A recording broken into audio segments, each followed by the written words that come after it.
Hello and welcome to today's daily news report where I cover all the biggest stories affecting your life and money. You watch this channel each day because I keep you in the loop on what's really going on in Washington, D.C. with President Biden and the U.S. economy. So let's jump right in. There's going to be a new giveaway in the month of August, and I'll tell you about all the details at the end of this video. So make sure to stick with me to the very end. In response to Pelosi's visit, Nicholas Burns, the U.S. ambassador to China, was summoned to China to stand before Xi Jinping. His call to travel to China seems to be a form of protest to counter Pelosi's traveling to Taiwan. Chinese politician Xi stated the U.S. must pay the price for its own mistake. China will take necessary and resolute countermeasures, and we mean what we say. Although we don't really know what you're talking about, right? You threatened to shoot down a plane. You never did that. When she left, you made threats. And now you're just intimidating the island. So what exactly is China up to? We don't really know. We just know that they're not happy with Nancy Pelosi and the United States. After returning from Taiwan, Nancy Pelosi speculated the reason for China's extreme reaction to her visit could have been fueled by certain insecurities on the part of the president of China as to his own political situation. So not only does she visit Taiwan, but now she's insulted China's president, and this could lead to further altercations between the two countries. Nancy Pelosi is now in South Korea, but the president of South Korea is refusing to meet with her. He said that he had already planned time off and he's not going to change his plans just because Pelosi wants to visit him after irritating China. So Nancy Pelosi has poked the dragon in China and really upset a lot of neighboring Asian countries. Now, according to reports this morning, China has 20 fighter jets flying around Taiwan, and China says they plan to fly over the island for the first time. It appears that they are either trying to intimidate Taiwan or possibly provoke them into throwing the first punch so that they can try to overtake the island. Both Democrats and Republicans have expressed wishes to offer middle-class Americans a child tax credit, but they have not been able to come to a complete agreement yet.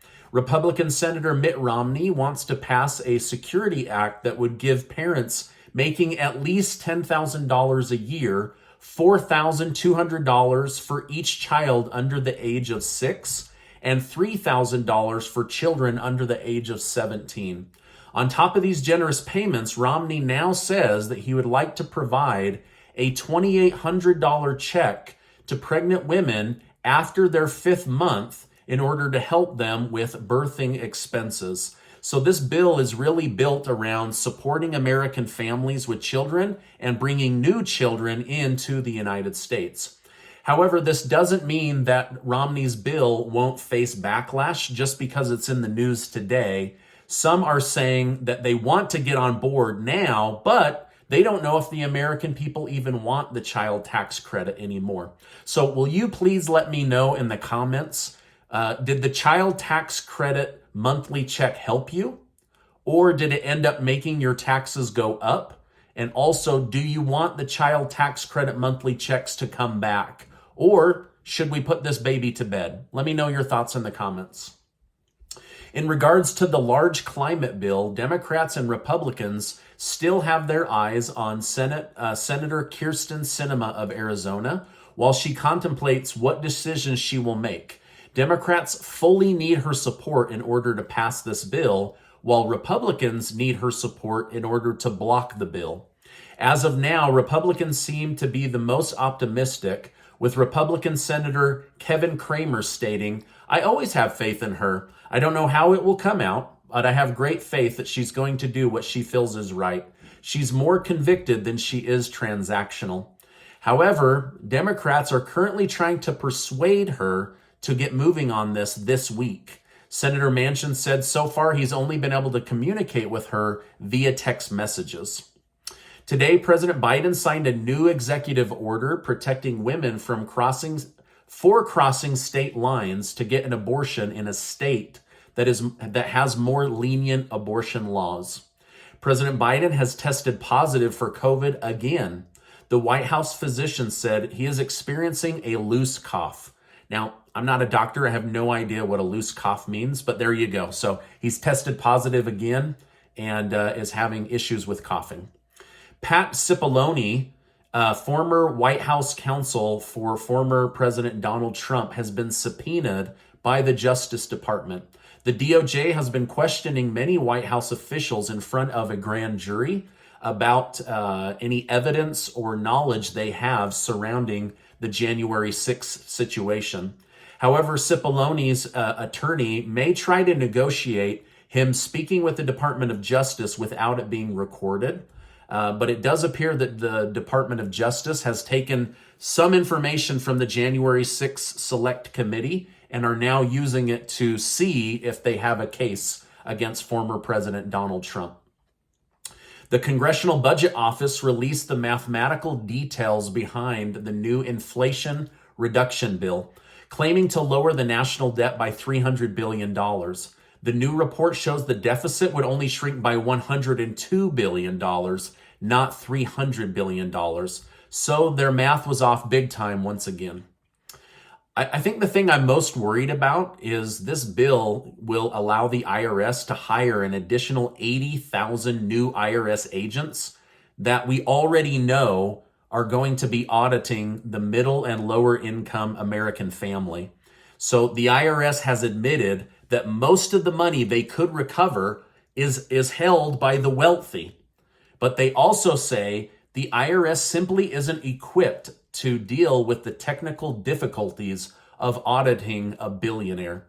So they're coming after people like you and me. They're not even going after the ultra wealthy because they're saying, "Oh, we don't know how to handle the ultra wealthy. So we'll just go ahead and audit 1,000 people making $50,000 a year." I mean, it's crazy. After Biden's trip to Saudi Arabia, OPEC has agreed to increase oil output by 100,000 barrels a day starting in the month of September. However, some are calling this a slap in the face to Biden because they agreed while he was there to increase by millions of barrels.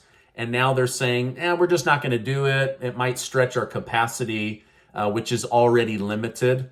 And so I do think gas prices are going to continue to come down slowly, but it may take years to get back to where we were in 2020 or 2019, or maybe never. I don't really know. But either way, this does not look very good for the American people. However, Saudi Arabia got exactly what they wanted: a president of the United States bending to their wishes. And this is exactly why the president of France told Biden, "Don't go, it's a trap." So it looks like they fell into the trap.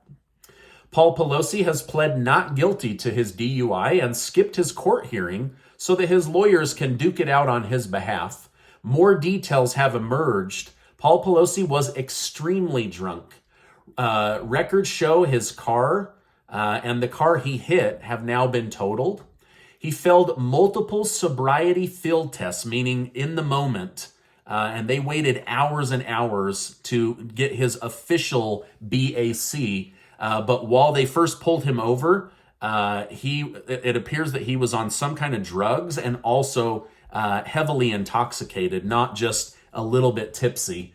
But he will most likely get away with this because the Pelosis are considered royalty in California, and their nephew is the governor, and they've donated money to the very attorneys and attorney generals that are now going to pursue a legal case against him. So I don't have a lot of hopes, but wanted to keep you updated on what was going on there. All right, switching from Pelosi to Pepsi. Pepsi Company announced that they will invest $550 million in the drink company Celsius as a sugar-free alternative to their popular sodas. Celsius saw their stock jump by 11% just on that news. Nikola Electric Cars also announced they are purchasing Romeo batteries for $144 million.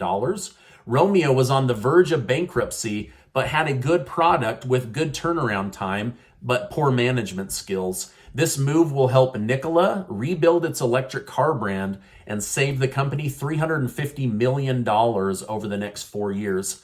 Nikola has some cool cars and trucks if you want to check them out. They're trying to overcome their bad reputation as a few years ago, their former CEO lied about how the distance that their electric cars could travel because they did testing downhill on purpose, but they're now trying to make a comeback with new management. All right, here's a big doozy, right? I love these stories. The president of the Federal Reserve Bank of San Francisco said she believes the U.S. recession is over and inflation is over. It's normalized. She said she doesn't even feel inflation now that she's gotten used to it. Gosh, that was sure nice of Miss Dowley to let us know that it's all over. Let me know in the comments, is inflation over for you? Is the recession over for your household? Or is it just getting started? This woman makes $35,000 a month and has the nerve to tell the American people inflation is over and recession? I don't even feel it. Gosh, wouldn't it be nice to have $35,000 and tell average Americans to get over it and that you should have normalized by now and that these high prices, they shouldn't be affecting you anymore. Come on, it's over. Where are the political leaders that have compassion and still have their brains and their hearts rooted in what it's like to be an average American worker? I don't know if we have any anymore, to be honest. All right, now this is my update for today. As I know more, I will definitely come on and share more with you. Now, before you go, make sure to head on over to my website. It only takes about 10 seconds to enter your name and email to be one of the winners. Casey and I are going to give $1,000 to 5 winners thanks to generous video sponsors, and I'll make sure to leave a link down below. Now, before you go, I want to remind you that you are amazing. We're investing in you with good information and an opportunity to win some money in a contest that costs you nothing and takes only a few seconds. So we're so grateful for the generous video sponsors that allow us to do that. All right, now I must ask you to remember that you are amazing. I appreciate you being in my community, and I will see you on the next video.